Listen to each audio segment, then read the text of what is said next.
SSC exam 2025 সালে test পরীক্ষার suggestion finance ও banking এই বিষয়ে কোন কোন অধ্যায় থেকে এমসিকিউ পড়লে অনেক সহজ আসবে বা আপনারা কমন পাবেন, এই বিষয়গুলো আপনাদের জানা খুবই গুরুত্বপূর্ণ।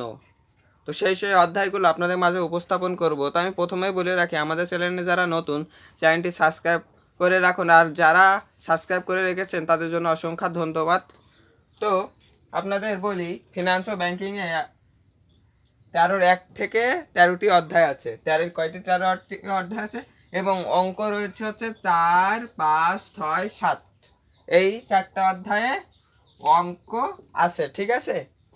তো এই 4টা অধ্যায় থেকে আপনার অঙ্ক আসবে কয়টা জানেন? এই 4টা অধ্যায় থেকে অঙ্কের টিক আসবে হচ্ছে হাইস্ট গেলে 4 থেকে 5টা এখান থেকে। সেই জন্য আমাদের অঙ্ক করাটা খুবই গুরুত্বপূর্ণ। 4 থেকে 5টা টিক আসবে এবং অধ্যায় 1 থেকে 13 অধ্যায়ের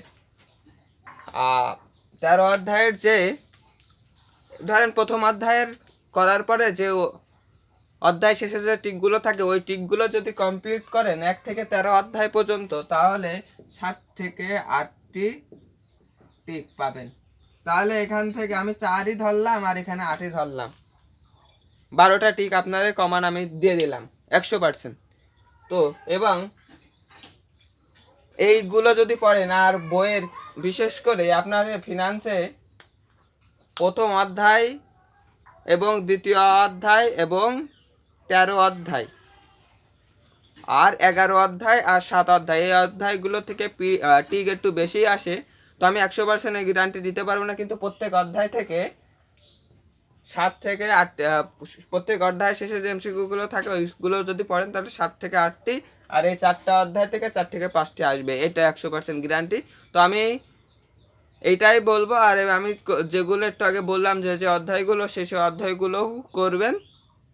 তাই এই ভিডিওটি এই পর্যন্ত শেষ করছি, লং ভিডিও আর করছি না। তো আমাদের ফিনান্সিয়াল রিটার্ন সাইডে কোন কোন অধ্যায়গুলো পড়লে কোন কোন অধ্যায় থেকে সৃজনশীল আসবে সেই বিষয়ে ভিডিও ছাড়া হয়েছে, চাইলে আপনারা দেখে আসতে পারেন, আমাদের চ্যানেলেই আছে। তো ডিসক্রিপশনে আমাদের কমেন্ট বক্সে আপনাদের লিঙ্কটা দিয়ে দিব, তো সেখান থেকে ঢুকেও দেখতে পারেন। এবং ফিনান্সের এমসিকিউ হিসাব বিজ্ঞানের রিটেন সাইডের কোন কোন অধ্যায় থেকে পড়লে কমন আসবে এই বিষয়েও ছাড়া হয়েছে, হিসাব এমসিকিউ নিয়ে ছাড়া হয়েছে। তো তারা সেগুলোও দেখে আসতে পারেন। ধন্যবাদ সবাইকে। আজকে ভিডিওটি এই পর্যন্ত শেষ করছি। তো আমাদের 5 মিনিট ক্লাসের সাথেই থাকুন। ধন্যবাদ সবাইকে।